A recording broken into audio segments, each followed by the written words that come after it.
पाथेय प्राप्त हुआ, उनकी कविता ने मुझे विषय दे दिया। बोलना कुछ और था, लेकिन महाराज जी के प्रवचन से जो विषय मिला, उसी विषय को हम सब आज के विषय से जोड़ते हैं। तो जो ये शौर्य शब्द है, इस विषय का इस सनातन संस्कृति से अगाध संबंध है।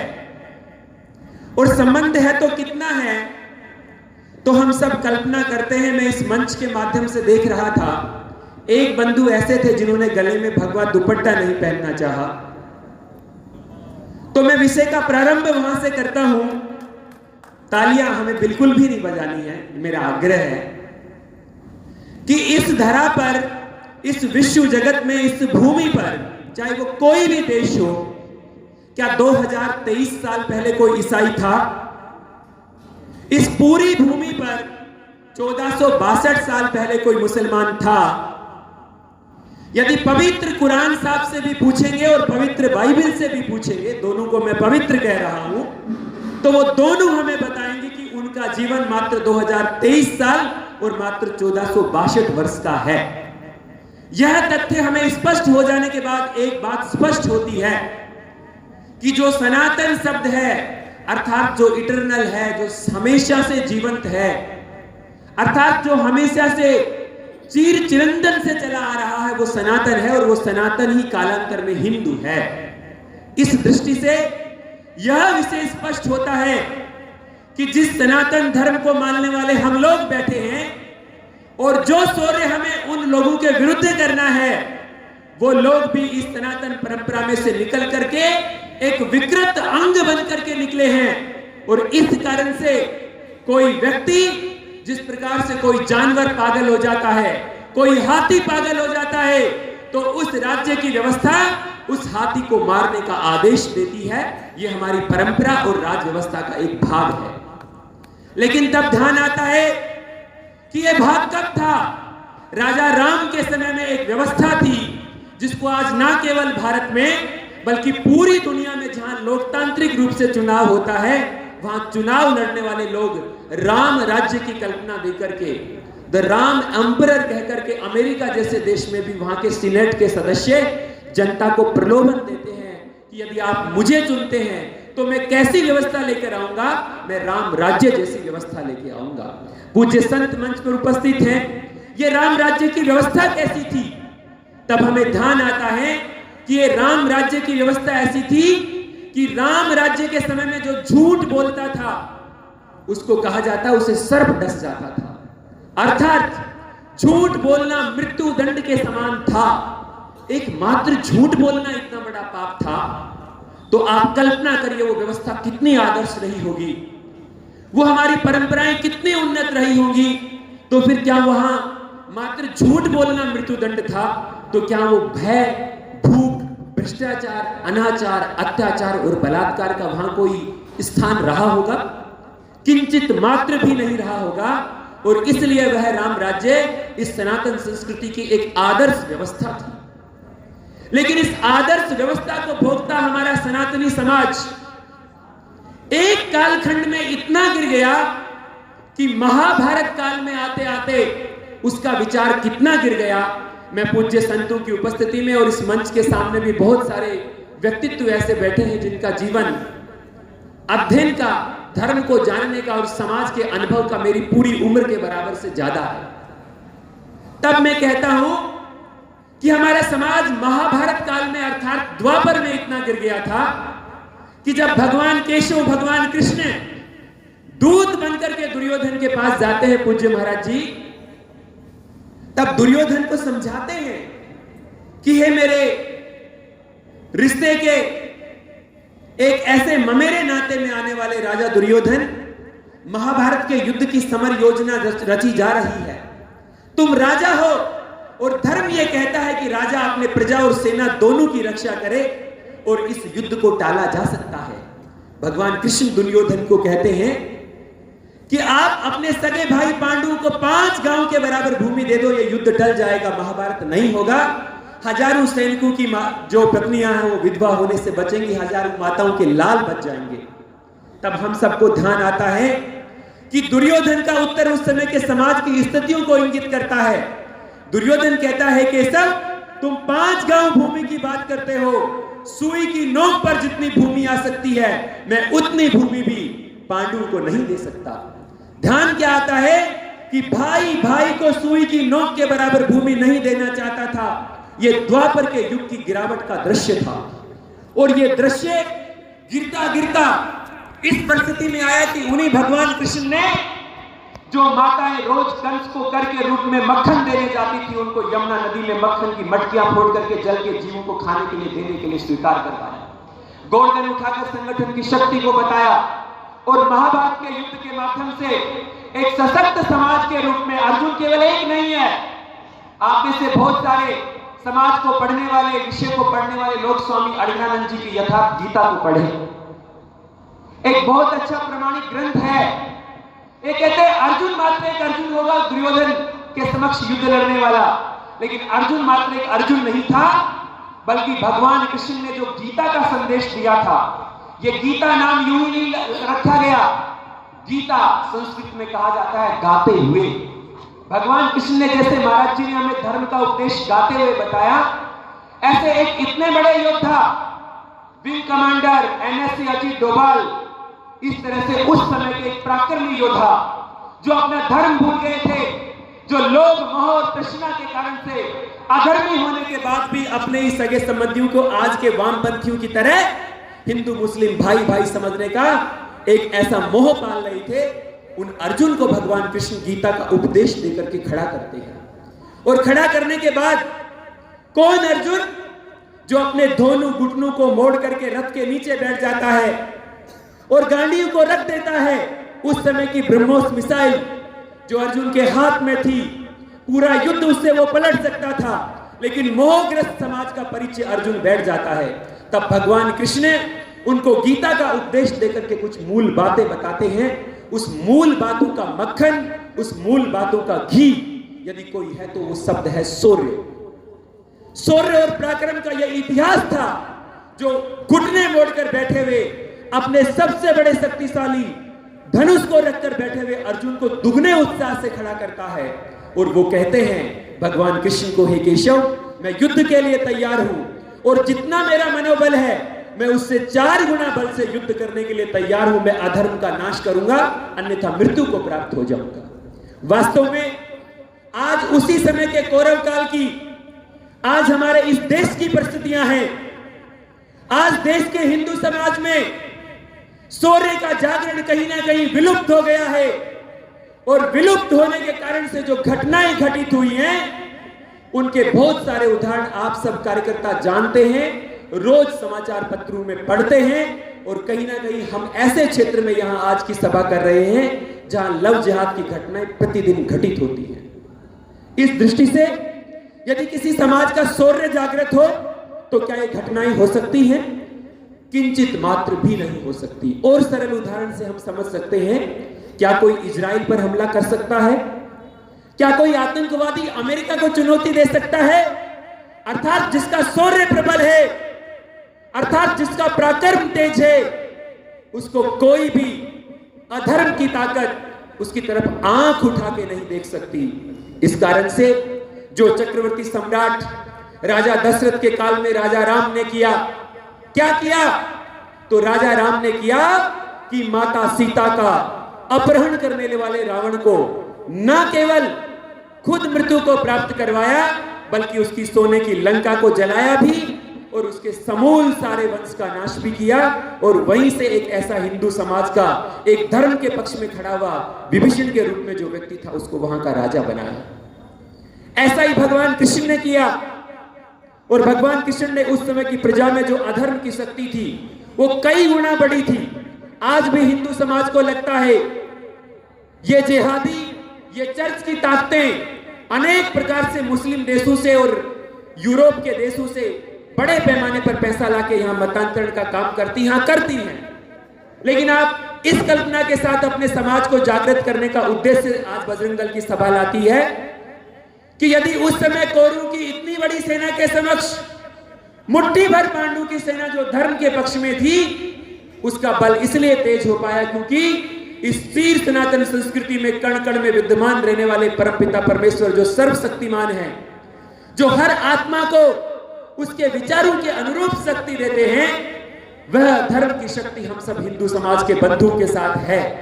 अतः यदि हमारा शौर्य जागृत होता है तो हम आज की प्रत्येक समस्या का समाधान कर सकते हैं।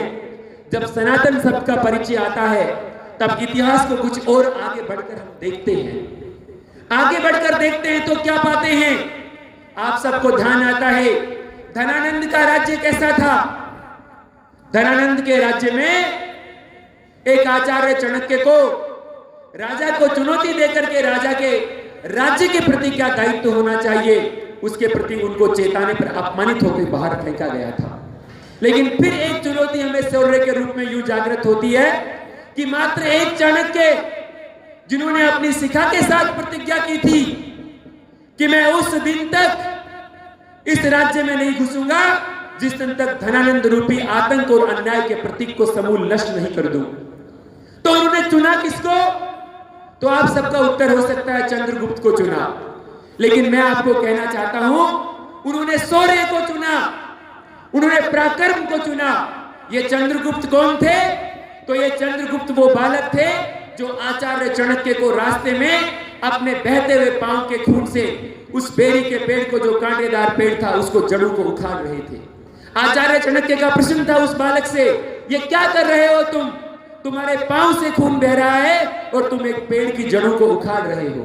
तब वो कहते हैं, महात्मन, मेरे पांव में कांटा चुभा है, लेकिन मैं इस पेड़ को इस अंतिम कांटे के साथ नष्ट करना चाहता हूं कि इस रास्ते से गुजरने वाले किसी दूसरे राहगीर के पांव में ये कांटा कभी ना चुभे, इसलिए मैं इस पेड़ को समूल नष्ट करना चाहता हूं। आचार्य चाणक्य चकित हो गए, कुछ देर के लिए रुके। वो बालक दुगने उत्साह से दौड़कर कहीं जाता है और कुछ मट्ठा लेकर आता है, मीठा लेकर आता है और उस जड़ों में डालता है। दूसरा प्रश्न आचार्य चाणक्य उस बालक से करते हैं, आप ये क्या कर रहे हो?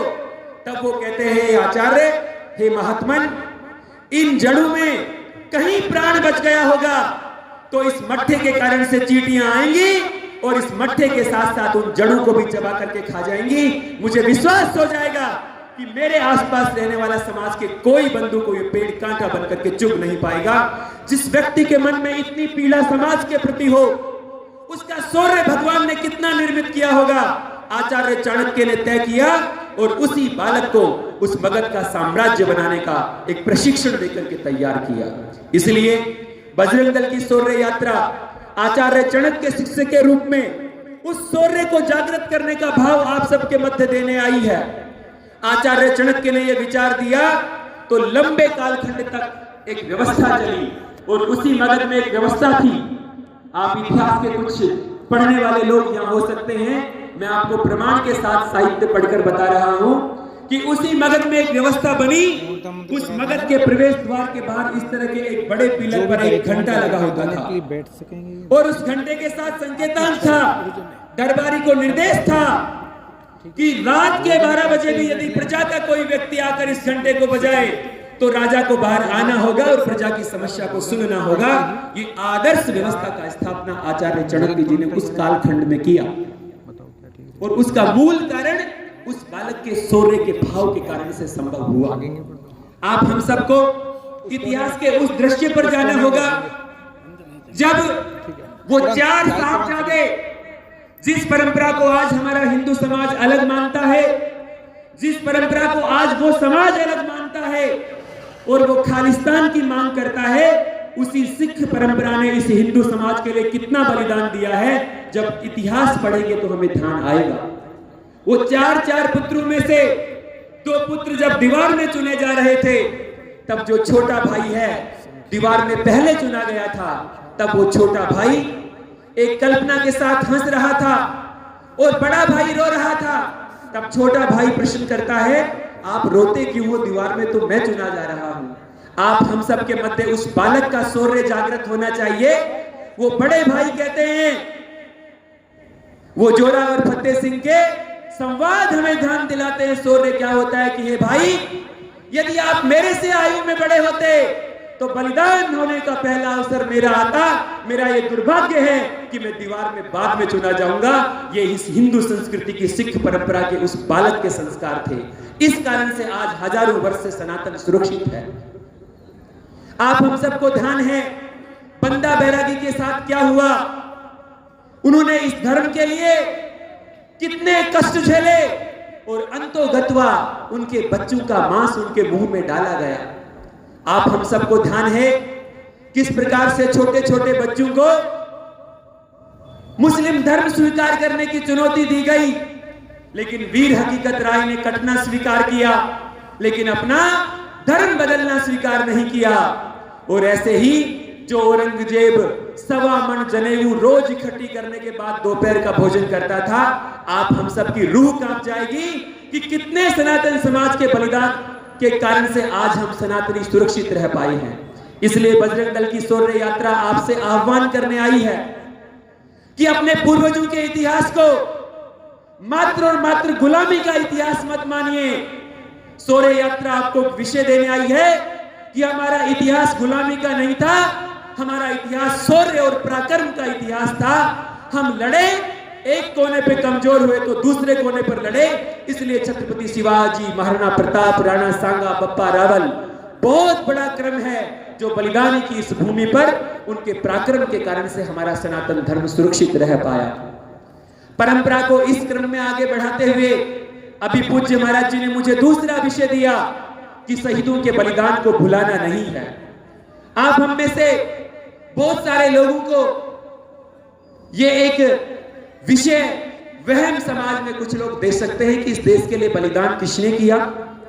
तो मैं कहना चाहता हूं, यदि इस देश के लिए बलिदान सनातन विचार को मानने वाले किसी बंधु के अतिरिक्त किसी ने किया, तो फिर खिलाफत आंदोलन क्या था, फिर इसी भारत भूमि के टुकड़े हो जाना क्या था। यदि किसी के लिए अपना देश, अगर भूमि मां हो सकती है, यदि किसी के लिए अपना राष्ट्र देवता हो सकता है, तो भला वो अपनी मां के टुकड़े कैसे कर सकता है। भला किसी के लिए राष्ट्र देवता है तो उस देवता के अंग छत विकसित कैसे कर सकता है। अतः हमारी पीढ़ियों को बताने की आवश्यकता है कि इस भारत मां के एक भुजा को जो सिंध के रूप में जानी जाती थी, बड़े बड़े महलनुमा मकान थे, विशुद्ध साम्राज्य था। हमारा नानक साहब हिंगलाज माता का मंदिर और ढाकेश्वरी माता का मंदिर आज कहां पर है। गुरु नानक देव जी का वह बलिदान पर्व वहां क्यों मनाया जाता है। मैं आपको विश्वास के साथ कहता हूं, हमारी आज की पीढ़ी को यह बताने की आवश्यकता है कि बहुत बड़े शौर्य और पराक्रम के कारण से ये जो भूमि आज हमारे पास 32,87,963 वर्ग किलोमीटर बची है, ये भूमि भी टुकड़े टुकड़े होकर टुकड़े टुकड़े गैंग के द्वारा तोड़ने के लिए बड़ी योजना के रूप में षड्यंत्र हो रहे हैं। यूं ही नहीं कहा जाता किसी विश्वविद्यालय से कि कितने अफजल मारोगे, हर घर से अफजल निकलेगा। यूं ही नहीं कहा जाता जय भीम और जय मीम। इसके पीछे एक बहुत बड़ा काम है, और वो काम क्या है, वो हमारी कमी को ताकत बना करके हमारा विरोधी इस्तेमाल कर रहा है। हमारी कमी क्या है, बजरंग दल की शौर्य यात्रा ये बताना चाहती है। आज हम जिनको दलित, जिनको पिछड़े और जिनको अछूत कहते हैं, उस समाज का योगदान इस सनातनी परंपरा को बचाए रखने में कितना है, मैं आपको बताना चाहता हूं। जिन्हें आज हम चमार कहकर संबोधन करते हैं, वो चवर वंशीय राजपूत हैं और उन्होंने चमड़े का काम करना स्वीकार किया था, लेकिन अपना धर्म बदलना स्वीकार नहीं किया। इस कारण से आज तक हमारा सनातन धर्म बचा है।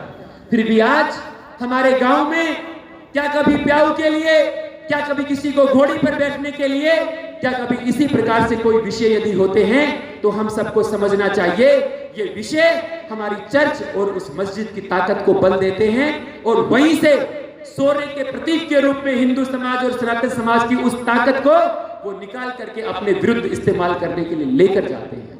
मैं आपसे कहना चाहता हूं, पूज्य संत उपस्थित हैं, संस्कार और समृद्धि हमारे यहां से मतांतरित होकर जाने वाले बंधुओं में कम नहीं है।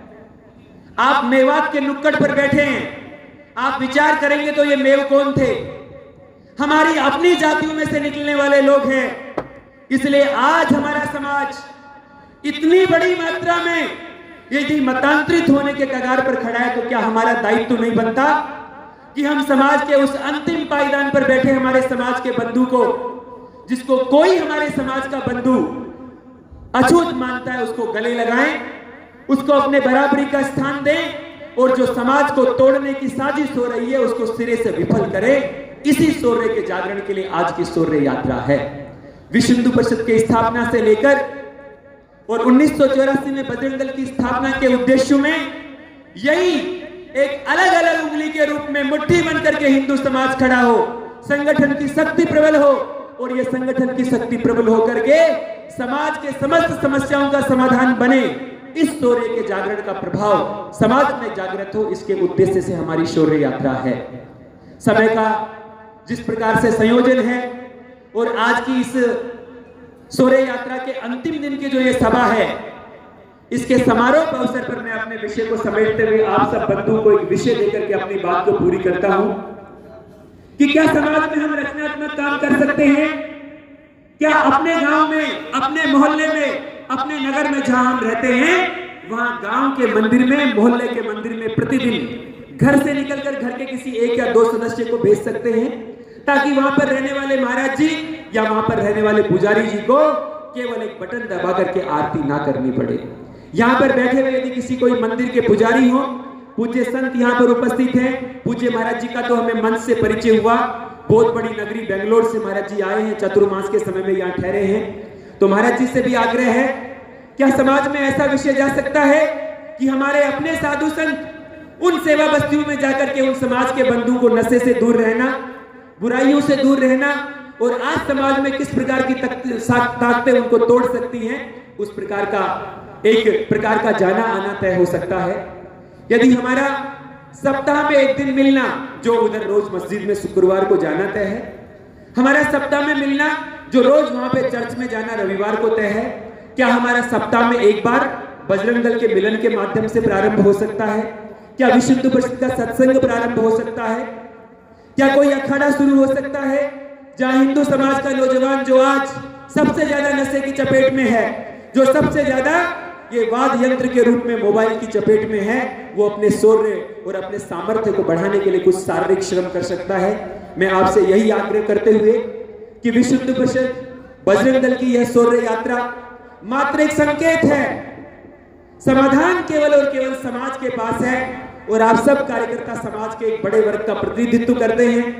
इसलिए अपने मोहल्ले में हमारी हर जाति बिरादरी का बंधु आकर के मंदिर में एक साथ सत्संग कर सके, हमारे हर बजरंग दल के अखाड़े में अपने परिवार से कॉलेज स्कूल में पढ़ने वाले बालक को हम एक स्थान पर इकट्ठा होने के लिए बोलेंगे। कुछ नहीं करना, केवल 6 मिनट की हनुमान चालीसा, 20 मिनट का व्यायाम और आपस के देश समाज के मोहल्ले की बात, इतना चिंतन करके युवा वहां से निकल जाए और दैनिक नित्य प्रतिदिन में अपनी पढ़ाई करे। अब हमारे किसी सामाजिक मंदिर में हमारे बुजुर्ग लोग एक समय रात का भोजन करने के बाद आकर बैठे और मात्र 1 घंटे केवल इतना करें, जैसे महाराज जी ने देशभक्ति की हमें कविता बताई, देशभक्ति के 2 गीत बोले, एक भक्ति का गीत बोले और 2-5 मिनट हमारे इस खैरतल में क्या हो रहा है उसकी चर्चा करें, उसका समाधान क्या है उसकी चर्चा करें, केवल एक विषय को छोड़कर राजनीति की चर्चा ना करें। तो मैं आपको विश्वास के साथ कह सकता हूं, बजरंग दल की यह शौर्य यात्रा का संकेत हमारे समाज का संगठन बन सकता है और जो जो समस्याएं हमारे समाज में आप हमें देखने को मिलती हैं कि किसी प्रकार से हमारी शोभा यात्रा पर हमला होता है, किसी प्रकार से हमारी बहन बेटी को बहला फुसला करके भगाया जाता है, किसी प्रकार से हमारे समाज के बंधु को धर्म बदलवा करके मतांतरित किया जाता है, इन समस्त प्रकार की समस्याओं का समाधान संगठन के ये कुछ प्रकल्प हैं। हमारा सत्संग, हमारा अखाड़ा, हमारा मिलन, ये हमारे प्रकल्प हैं जिनके माध्यम से हम इन समस्याओं का स्थायी समाधान दे सकते हैं। इसी भाव के साथ मैं अपने इस वक्तव्य को पूरा करता हूं कि विश्व हिंदू परिषद एक ध्येय वाक्य लेकर चलता है, हिंदवो सहोदरा सर्वे न हिंदू पतितो भवेत्, मम दीक्षा हिंदू रक्षा मम मंत्र समानता। सभी हिंदू एक ऋषि मुनि की संतान है, हमारा कुल एक है, हमारे गोत्र एक हैं, जातियों का इतिहास मात्र और मात्र 1200 साल पुराना है। यदि कोई बंधु सभा में बैठा हुआ 1200 साल से पहले कोई जाति का उल्लेख बता दे, मैं प्रमाण के साथ कहता हूं जातियां हमारी पहचान नहीं है। जाति समाज की मात्र एक व्यवस्था है, जाति समाज के विवाह संबंधों को बनाने के लिए, गृह गृहस्थी के कार्यकलापों को बनाने के लिए और समाज के कोई इस प्रकार के प्रकल्प बनाने की व्यवस्था है मात्र।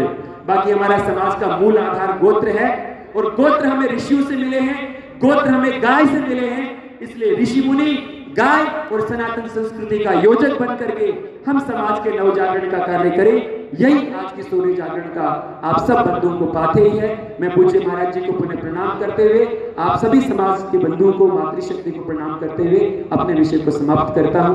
भारत माता की जय।